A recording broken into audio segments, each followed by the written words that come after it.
Assalamualaikum to everyone, welcome back to our new video। आज की video बहुत important होने वाली है क्योंकि आज हम बात करेंगे, अगर आप पाकिस्तान से हैं और आपका ड्रीम है कि आप यूरोप में रहकर अपनी हायर एजुकेशन कंप्लीट करें, वो भी बिल्कुल फ्री, तो आज की वीडियो आपके लिए बहुत इम्पोर्टेंट है। आज हम बात करेंगे स्टाइपेंडियम हंगेरियन स्कॉलरशिप के बारे में, जो हंगरी गवर्नमेंट का एक मेजर स्कॉलरशिप प्रोग्राम है। इस वीडियो के अंदर हम जानेंगे कि ये स्कॉलरशिप आखिर क्या होती है, इसके अंदर क्या क्या बेनिफिट्स होती है, क्या क्या चीज़ कवर की जाती है, किस किस चीज़ के लिए पैसे मिलते हैं, कौन सी चीज़ पेड है और कौन सी अनपेड है, इस स्कॉलरशिप का एलिजिबिलिटी क्राइटेरिया क्या है, इस स्कॉलरशिप के थ्रू मिलने वाली अवेलेबल फील्ड्स और यूनिवर्सिटी कौन सी है, रिक्वायर्ड डॉक्यूमेंट्स कौन से हैं, इस यूनिवर्सिटी जो स्कॉलरशिप है पूरी, इसका एप्लीकेशन प्रोसेस क्या है, सिलेक्शन प्रोसेस क्या है, इम्पोर्टेंट डेट्स कौन सी है जिनको आपने याद रखना है ताकि आपसे कोई भी डेडलाइन मिस ना हो, और कुछ इम्पोर्टेंट टिप्स और कॉमन मिस्टेक्स जो अक्सर स्टूडेंट्स कर देते हैं जिसकी वजह से वो इस गोल्डन अपॉर्चुनिटी को मिस कर देते हैं। सबसे पहले हम बात करेंगे स्टाइपेंडियम हंगेरियन स्कॉलरशिप के बारे में। आखिर ये स्कॉलरशिप क्या होती है? अगर बात की जाए इस स्कॉलरशिप के बारे में, तो Stipendium Hungarian scholarship Hungary government का एक इंटरनेशनल स्कॉलरशिप प्रोग्राम है जिसका पर्पस डिफरेंट कंट्रीज़ के टैलेंटेड स्टूडेंट्स को हंगरी में हायर एजुकेशन की अपॉर्चुनिटीज़ प्रोवाइड करना है। इस स्कॉलरशिप के थ्रू इंटरनेशनल स्टूडेंट्स के बैचलर्स, मास्टर्स और पीएचडी प्रोग्राम्स के लिए अप्लाई कर सकते हैं। पाकिस्तान भी इस प्रोग्राम का पार्टनर कंट्री है, इट्स अ पार्टनर कंट्री, इसलिए पाकिस्तानी स्टूडेंट्स भी इस स्कॉलरशिप के थ्रू हंगरी की डिफरेंट यूनिवर्सिटीज़ में स्टडी कर सकते हैं। अब देखते हैं कि अगर आप सिलेक्ट हो जाते हैं तो इस स्कॉलरशिप में आपको एग्जैक्टली क्या क्या मिलता है। अगर बात की जाए इस स्कॉलरशिप के बेनिफिट्स के बारे में तो वो कमाल के हैं। सबसे पहला बेनिफिट ये है कि इस स्कॉलरशिप की अगर ट्यूशन फ़ी की बात की जाए तो वो 100% फ्री ऑफ कॉस्ट है, वेव्ड ऑफ है, यानी आपको कोई भी सेमेस्टर की फ़ी पे नहीं करनी, कोई भी रजिस्ट्रेशन फ़ी नहीं होगी, कोई भी एग्जामिनेशन फ़ी नहीं होगी और कोई भी एडमिशन फ़ी नहीं होगी, यानी आपकी जो भी एकेडमिक फ़ी है दैट इज़ 100% वेव्ड ऑफ, कोई भी आपकी ट्यूशन फ़ी नहीं होगी। सेकंड बड़ा बेनिफिट ये है कि आपकी लिविंग को सपोर्ट करने के लिए आपको कुछ ना कुछ मंथली स्टाइफन दी जाएगी। अब ये स्टाइफन काफ़ी होगी आपकी लिविंग को सपोर्ट करने के लिए या इनसफिशिएंट होगी, ये हम जानेंगे इस वीडियो के अंदर आगे। और हम देखेंगे कि आपको अकोमोडेशन मिलेगी कि नहीं, क्योंकि इस स्कॉलरशिप का थर्ड से बड़ा बेनिफिट ये है कि आपको अकोमोडेशन यहाँ पर मिलती है। और सपोज़ करें कि अगर आपको यूनिवर्सिटी में अकोमोडेशन नहीं मिलती, आप बाहर कहीं फ्लैट में या प्राइवेट जगह पे रहते हैं, तो उसके लिए आपको कुछ ना कुछ मंथली अलाउंस वगैरह भी मिल जाएगा। And fourth biggest benefit medical insurance. हमारे यहाँ पे तो मेडिकल इंश्योरेंस का तो काफ़ी स्टूडेंट कम पता होता है, लेकिन जो फॉरेन कंट्रीज़ होती है उसमें अक्सर आपको मेडिकल इंश्योरेंस चाहिए होता है ताकि आप फुली एक्सेसिबिलिटी के साथ वहाँ की जो मेडिकल फैसिलिटीज़ है उनको अवेल कर सके, तो इसलिए आपको वहाँ पर मेडिकल इंश्योरेंस भी चाहिए होता है। तो इस स्कॉलरशिप के थ्रू आपको free of cost medical insurance दिया जाएगा। इसके अलावा आपके पास अपॉर्चुनिटी होगी, एक स्टूडेंट आईडी होगी, जब आप एक इंटरनेशनल लेवल पे जा पढ़ेंगे आपकी एक अलग पहचान होगी, आप डिफरेंट लोगों के साथ मिलेंगे, उनके साथ इंटरेक्ट करेंगे, डिफरेंट कल्चर के लोगों के साथ, और आपको बहुत कुछ एक्सप्लोर करने का मौका मिलेगा। So it's one of the brilliant opportunity for you and it's a full degree program, यानी it's a fully funded program for 4 years और 5 years depending upon your degree of bachelors, और एमएस के लिए भी आप अप्लाई कर सकते हैं and also for the PhD. जब आपकी स्कॉलरशिप पक्की हो जाए तो वीज़ा सपोर्ट में भी ये आपकी मदद करते हैं। It's provide you safe and quite friendly environment. आप इंटरनेशनल कम्युनिटी से मिलते हो, डिफरेंट लोगों को देखते हो, डिफरेंट जगहों को एक्सप्लोर करते हो, डिफरेंट लैब्स, फैसिलिटीज़, आपको मशीनरी मिलती है अपनी रिसर्च करने के लिए। सो it's one of the brilliant opportunity जहाँ पे अपने स्किल्स को डेवलप कर सकते हैं and you can avail it in a brilliant way. So it's one of the brilliant opportunity जो आपके कैरियर में एक अहम किरदार अदा कर सकता है। अब हम बात करेंगे इस स्कॉलरशिप के एलिजिबिलिटी क्राइटेरिया के बारे में, यानी वो कौन सी कंडीशन है जिनको आप फुलफिल करेंगे तो ही आप स्कॉलरशिप के लिए एलिजिबल होंगे। अगर मोटे मोटे अल्फाजों में बात की जाए तो इसकी एलिजिबिलिटी क्राइटेरिया कुछ यूँ है कि सबसे पहला एलिजिबिलिटी क्राइटेरिया का जो इम्पोर्टेंट पॉइंट है, जो पहली रिक्वायरमेंट है, वो ये है कि आपकी नेशनलिटी पाकिस्तानी होनी चाहिए। आपके पास पाकिस्तान सिटीजनशिप होनी चाहिए। आपके पास डुअल सिटीजनशिप ना हो तो आप इसके लिए एलिजिबल है। आप पाकिस्तान की किसी भी शहर, किसी भी सूबे से, तो आप इस स्कॉलरशिप के लिए अप्लाई कर सकते हैं। सेकेंड बड़ी इसके लिए रिक्वायरमेंट ये है कि आपके पास एक पर्टिकुलर एकेडमिक क्वालिफिकेशन होनी चाहिए। आज हम बात कर रहे हैं क्योंकि बैचलर्स के बारे में, तो आपकी जो सेकेंड ईयर के पास जो सर्टिफिकेट है वो आपके पास होना चाहिए। अब यहाँ पे एक सवाल उठता है कि वो स्टूडेंट जो अपनी सेकेंड ईयर में है तो क्या वो अप्लाई कर सकते हैं? उसका आंसर है यस, वो अप्लाई कर सकते हैं on the basis of hope certificate, जो को उनको अपने कॉलेज, अपने इंस्टीट्यूशन से मिल जाएगा। लेकिन एक स्पेसिफिक डेट दी जाती है which is generally the month of अगस्त। उससे पहले पहले उन्होंने अपनी डिग्री क्लियर कर लेनी है, अपना डॉक्यूमेंट उन्होंने ले लेना है और सबमिट करा देना है। अगर बात की जाए एज रिक्वायरमेंट के बारे में, तो इसकी अपर एज कोई भी नहीं है। यानी आप 25 साल के हैं, 30 साल के हैं, 35 साल के हैं, 40 साल के, 45 साल के, whatsoever your age is, that's a number. यानी जो आपकी अपर एज वो लिमिट नहीं करती, बस एक ही चीज़ मैटर करती है, आपकी मिनिमम एज 18 साल होनी चाहिए। यानी आप 18 साल के होने चाहिए, तभी आप इसके लिए अप्लाई कर सकते हैं। आपकी एकेडमिक परफॉर्मेंस अच्छी होनी चाहिए क्योंकि it's a very competitive scholarship. Thousand of students apply every year for this scholarship from Pakistan, तो competition is really gonna be tough. तो आपकी एकेडमिक परफॉर्मेंस बहुत अच्छी होनी चाहिए। लैंग्वेज रिक्वायरमेंट की बात की जाए तो बहुत सी ऐसी यूनिवर्सिटीज़ है जिनमें आइल्स और टॉफिल्स की रिक्वायरमेंट नहीं होती, जो कि इंटरनेशनल टेस्ट होते हैं for proving your English proficiency. लेकिन कुछ यूनिवर्सिटीज़ के अंदर इसकी रिक्वायरमेंट होती है। So you have to check that because this varies university to university.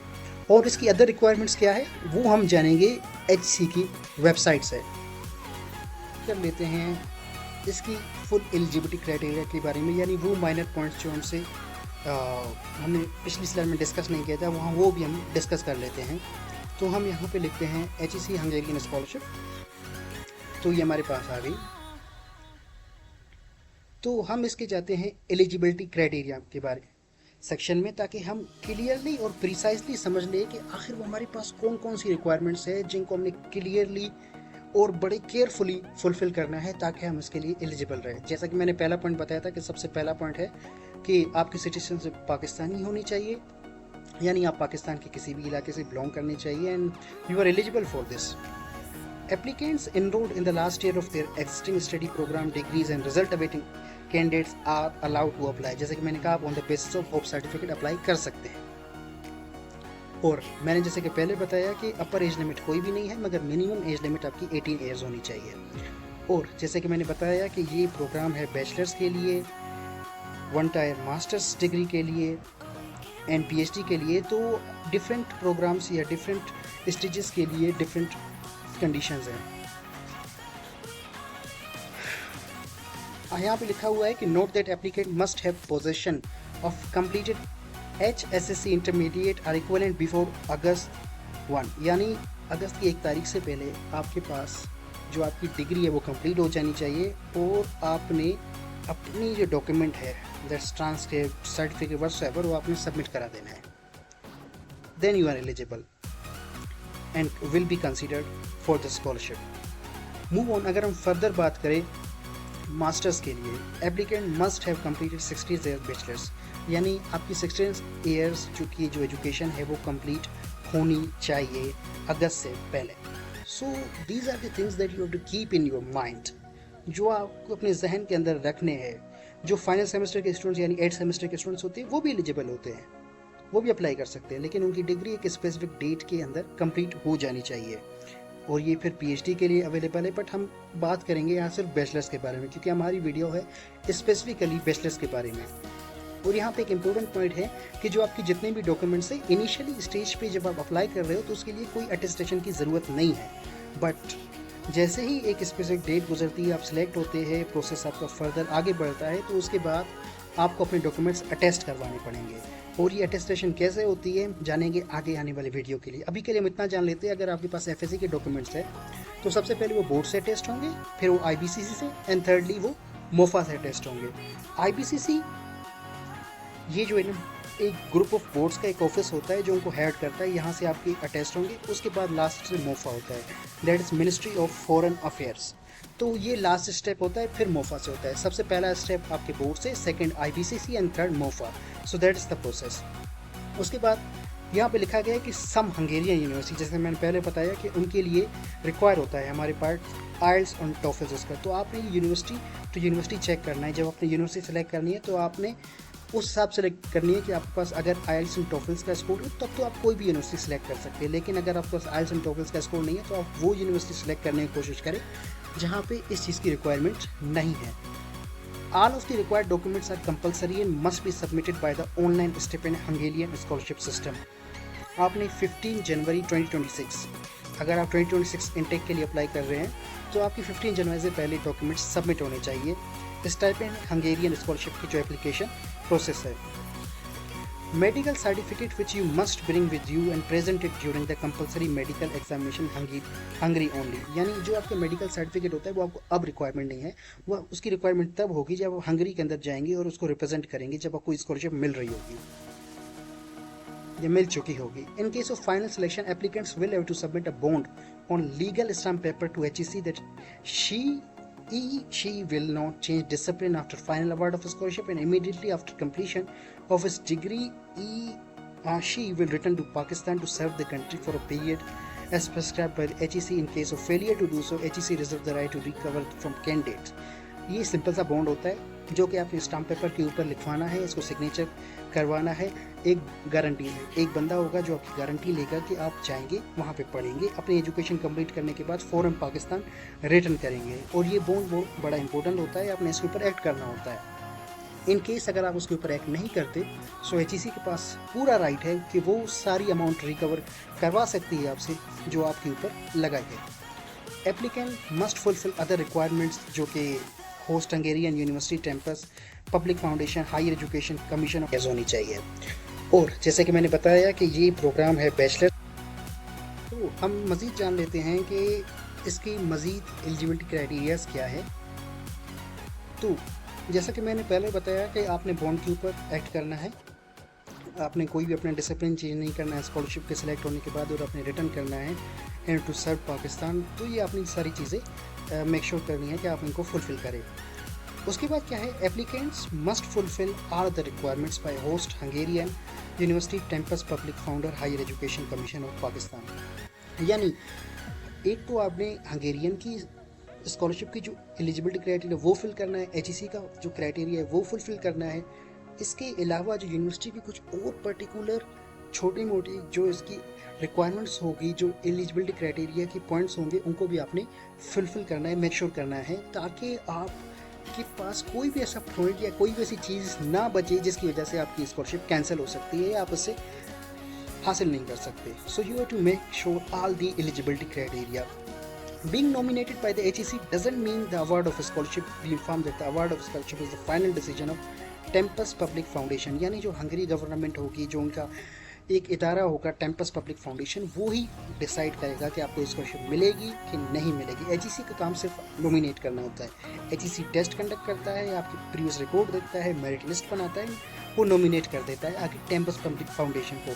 फिर वो एक फाइनल सिलेक्टिंग अथॉरिटी होती है या इंस्टीट्यूशन होता है या किसी बॉडी होती है जो फाइनल डिसीजन देती है कि आप सिलेक्टेड है या नहीं। सो उसकी में टेस्ट भी होता है, इंटरव्यू होता है, वो हम आगे देखेंगे कि ये सारा कुछ क्या होता है। Please be extra cautious when selecting your preferred study program in the Stipend Hungarian online application, as most of the study programs are offered as both full degree and partial study programs.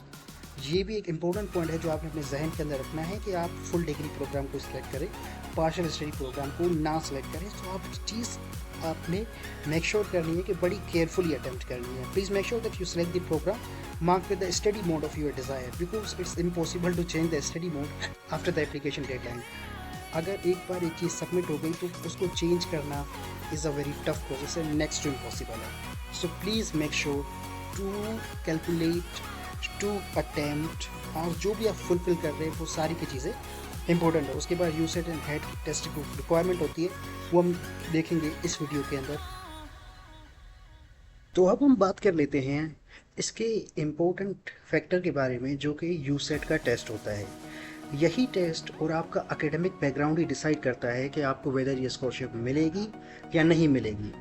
तो अगर बात की जाए यूसेट test के बारे में, सो यही एक कम्पिटिटिव टेस्ट होता है, यही एक सिलेक्शन का क्राइटेरिया होता है जो आपने फुलफ़िल करना है और बड़े अच्छी तरीके से फुलफ़िल करना है, ताकि आप ये मेक श्योर कर सके कि आप अपने चांसेस को इंक्रीज़ करें for the selection of this wonderful scholarship. अगर बात की जाए यूसेट के बारे में, तो मिनिमम आपने 50% स्कोर करना है आउट ऑफ 100%, ताकि आप इसको पास करें। लेकिन ऑफ कोर्स अगर आपने कॉम्पिटिटिव लिस्ट के अंदर आना है, एक कॉम्पिटिटिव कैंडिडेट की तौर पे आना है, तो आपने एटलीस्ट 80 to 90 मार्क्स इसके अंदर स्कोर करने हैं। अगर बात की जाए यूसेट की कैटेगरीज़ की, तो डिफरेंट सब्जेक्ट्स के लिहाज से इसकी डिफरेंट कैटेगरीज हैं। And USAT is the test that's only taken by the students जिनकी एफएससी क्लियर हो चुकी है और जो बैचलर्स के लिए अप्लाई करना चाहते हैं। तो arts and humanities, commerce, computer science, journal, pre engineering and pre medical. और अगर बात की जाए इसके टेस्ट पैटर्न की, तो इसके अंदर होती है वर्बल रीजनिंग का पोर्शन 20%, क्वालिटेटिव रीजनिंग का पोर्शन 20% एंड सब्जेक्ट कंपोनेंट 60%। अगर सब्जेक्ट कंपोनेंट की बात की जाए, तो आपकी फील्ड के अकॉर्डिंग जो भी आपके कोर सब्जेक्ट्स होंगे उनसे 60% वहाँ पे एमसीक्यू आएंगे। एंड सेकंड पार्ट में हम बात करेंगे, इसका जो सेकंड पार्ट होता है वो ऐसे राइटिंग होता है, जिसमें आपने 10 मार्क्स का एक ऐसे लिखना होता है। और ये भी याद रखें कि तमाम कैटेगरीज़ में नहीं होता, ये कुछ कैटेगरीज़ में ही ऐसे राइटिंग का पोर्शन होता है। अगर बात की जाए इन सब्जेक्ट्स यानी जो कोर सब्जेक्ट्स है, तो अगर आप प्री मेडिकल के कोर सब्जेक्ट देख ले, तो it is physics, chemistry and importantly biology. And pre engineering की बात की जाए तो math, physics and chemistry. Journal के अपने कोर्स सब्जेक्ट्स, कंप्यूटर साइंस में फिर कंप्यूटर साइंस का कोर्स सब्जेक्ट आ जाएगा, साथ मैथ आ जाएगी एंड फिजिक्स आ जाएगी and so other subjects depending on the आपकी जो भी फील्ड है, जो आपकी सेक्शन है, उसके अकॉर्डिंग आपका टेस्ट होगा। सो 60% आपके सब्जेक्ट्स जाएगी एंड 20% आपकी क्वांटिटेटिव रीजनिंग से। अगर बात की जाए क्वांटिटेटिव रीजनिंग के बारे में, तो quantitative reasoning is simple your daily life mathematics, जो आपकी जनरल इंटीग्रेशन डिफरेंशियल से थोड़ी डिफरेंट होती है। It's not that mathematics, it is simply your daily life quantitative reasoning, जिसके अंदर आपकी प्रोबेबिलिटी आ जाती है, रेशो प्रोपोर्शन आ जाता है, प्रॉफिट एंड लॉस आ जाता है, इसके अलावा परसेंटेज के सवाल आ जाते हैं, गेन आ जाता है, सेलिंग प्राइस एक्सेट्रा। इस तरह के क्वेश्चंस आपसे क्वांटिटेटिव रीजनिंग के अंदर पूछे जाएंगे। इसके अलावा अगर वर्बल रीजनिंग की बात की जाए, तो it's totally about your English, जिसके अंदर आपसे English grammatical errors, sentence correction, synonym antonym, passive voice active voice, narrations और इंग्लिश कंप्रीहेंशन जैसे पोर्शंस को के बारे में पूछा जा सकता है। So this is total about USAT test, जो कि एक इम्पोर्टेंट फैक्टर है इस स्कॉलरशिप को हासिल करने के लिए। और इसकी वैलिडिटी होती है 1 ईयर तक, यानी अगर आप इस साल अगस्त में ये टेस्ट देते हैं, तो इसका जो स्कोर रहेगा वो अगले साल तक एप्लीकेबल होगा। यानी इसी स्कोर के बेस पे आप अगले इनटेक के लिए अप्लाई कर सकते हैं, अगर वो अगस्त में आ रहा है। इस साल में अटेम्प्ट किया गया टेस्ट अगले साल की अगस्त तक चलता है, 1 ईयर वैलिडिटी होती है इसकी। मूविंग फॉरवर्ड, अगर हम बात करें वो कौन से इंपॉर्टेंट फैक्टर्स हैं जो आपके सिलेक्शन क्राइटेरिया में एक इम्पोर्टेंट रोल प्ले करते हैं, तो वो कुछ इस तरह है। सबसे पहले एकेडमिक एक्सीलेंस, यानी जो आपकी बैकग्राउंड स्टडीज़ है, चाहे वो एफएससी है, वो 9-10 है। इसके अलावा अगर आप एमएस के लिए अप्लाई कर रहे हैं, तो आपके बैचलर का कोर्स भी उस पर कैलकुलेट किया जाएगा, उनके मार्क्स कैलकुलेट किए जाएंगे, सीजीपीए कैलकुलेट किया जाएगा। तो वो बड़ी एक्सीलेंस होनी चाहिए, because it's one of the competitive scholarship. आपके मोटिवेशन, गोल, आपकी जो चॉइस ऑफ फील्ड है वो बिल्कुल क्लियर होनी चाहिए, ताकि आप बिल्कुल रेलेवेंट कैंडिडेट के तौर पे लिस्ट में हो कि you are really relevant to this particular field. आपके पास अगर कोई रेलेवेंट एक्सपीरियंस है, आपने कोई इंटर्नशिप की है या कोई ऐसा एक्स्ट्रा को करिकुलर एक्टिविटी की है जो आपके कोर्स के रिलेटेड है, so you can also mention that. ये आपको और ज़्यादा प्रोमिनेंट कैंडिडेट बनाएगा। इसके बाद इंटरव्यू प्रोसेस भी होता है टेस्ट के साथ, तो उसमें भी आपने अच्छा परफॉर्मेंस करना है। लैंग्वेज प्रोफिशिएंसी की बात की जाए, तो कुछ यूनिवर्सिटीज़ में आइल्स एंड टॉफल्स की ज़रूरत होती है, कुछ में नहीं होती। लेकिन अगर आपने आइल्स किया हुआ है, तो आप उस कैंडिडेट की निस्बत एक बेहतर कैंडिडेट के तौर पे उभरेंगे या कंसीडर किए जाएंगे जिसने आइल्स नहीं किया हुआ, वेदर वहाँ पे रिक्वायरमेंट है या नहीं है। तो आइल्स आपको एक एज देगा इन सम केसेस, और आपने तमाम की तमाम रिक्वायरमेंट्स जो हमने प्रीवियसली डिस्कस किए वो सारी की सारी फुलफिल करनी है, ताकि आप इसके लिए फुल्ली एलिजिबल हो। मूविंग फॉरवर्ड, अब हम बात कर लेते हैं इस स्कॉलरशिप की टोटल एप्लीकेशन प्रोसेस के बारे में, ताकि कोई भी चीज़ आपसे बिल्कुल मिस ना हो। अगर बात की जाए इसके एप्लीकेशन प्रोसेस के बारे में, तो सबसे पहले सीट्स की अनाउंसमेंट होती है, उसके बाद आप अपना एलिजिबिलिटी क्राइटेरिया चेक करते हैं, वो सारी कंडीशंस पढ़ते हैं जो वहाँ पे लिखी हुई इस वीडियो के अंदर बताई गई है। उन कंडीशंस के अकॉर्डिंग अगर आप एलिजिबल है तो आप प्रोसीड करते हैं HEC ऑनलाइन एप्लीकेशन पोर्टल की तरफ, जहाँ पे आप ऑनलाइन अप्लाई करते हैं, अपनी डिटेल्स एंटर करते हैं and you hit submit and your application is submitted to HEC। उसके बाद क्या होता है कि जब आप अप्लाई कर रहे होते हैं तो उससे पहले ही आपने यूसेट का टेस्ट दिया होता है या दे देना चाहिए, क्योंकि जब आप अप्लाई कर रहे होते हैं तो वहाँ पर आपसे यूसेट का टेस्ट भी मांगा जाता है if you are applying for the bachelors, and if you are applying for the MS तब आपसे HEC हेड टेस्ट का स्कोर मांगा जाता है। तो ये 2 स्कोर्स आपके पास लाजमी होने चाहिए। अगर आप बैचलर्स के लिए अप्लाई कर रहे हैं तो यूसेट का, अगर MS के लिए अप्लाई कर रहे हैं तो आपके पास HEC हेड का। तो ये स्कोर होना चाहिए, तभी आप इसके लिए एलिजिबल होंगे अप्लाई करने के लिए। आप जैसे ही अप्लाई करते हैं फिर HEC आपका मेरिट कैलकुलेट करता है on the basis of your previous academic records and your test score. उन दोनों फैक्टर्स के बेस पे आपको शॉर्टलिस्ट करता है, आप नॉमिनेट होते हैं, देन HEC आपको नॉमिनेट कर देता है उन तमाम कैंडिडेट्स की लिस्ट को हंगरी गवर्नमेंट को या उनकी जो एम्बेसी होती है उनको। फिर क्या होता है कि जो नॉमिनेट कैंडिडेट्स होते हैं वो अप्लाई करते हैं स्टाइपेंड हंगेरियन पोर्टल के ऊपर। जब HEC आपको नॉमिनेट करता है तो आपको ईमेल के थ्रू या उनकी वेबसाइट पे पता चल जाता है that you have been nominated by HEC। अब HEC आपको नॉमिनेट कर देगा हंगरी की तरफ। अब हंगरी की तरफ ट्रांसफ़र होने के बाद आपने उनकी पोर्टल के ऊपर अप्लाई करना है, आपने यूनिवर्सिटी जो सिलेक्ट की है उसके लिए आप सिलेक्ट कर देना है। उसके बाद यूनिवर्सिटी आपका एवोल्यूशन करेगी आपके मार्क्स के ऊपर, आपके टेस्ट के ऊपर, आपके एक्सपीरियंसेस के ऊपर और मल्टीपल फैक्टर्स के ऊपर आपकी एवोल्यूशन करेगी। अगर तो आप सूटेबल कैंडिडेट है वो आपको सिलेक्ट करेगी। और कुछ यूनिवर्सिटीज़ यहाँ पे ऑनलाइन इंटरव्यू भी कंडक्ट करती हैं, जिसमें वो मे बी जूम के थ्रू या किसी ऑनलाइन पोर्टल के थ्रू आपका इंटरव्यू लेगी। सो you must be prepare for that, जिसमें आपने बहुत अच्छा परफॉर्म करना है।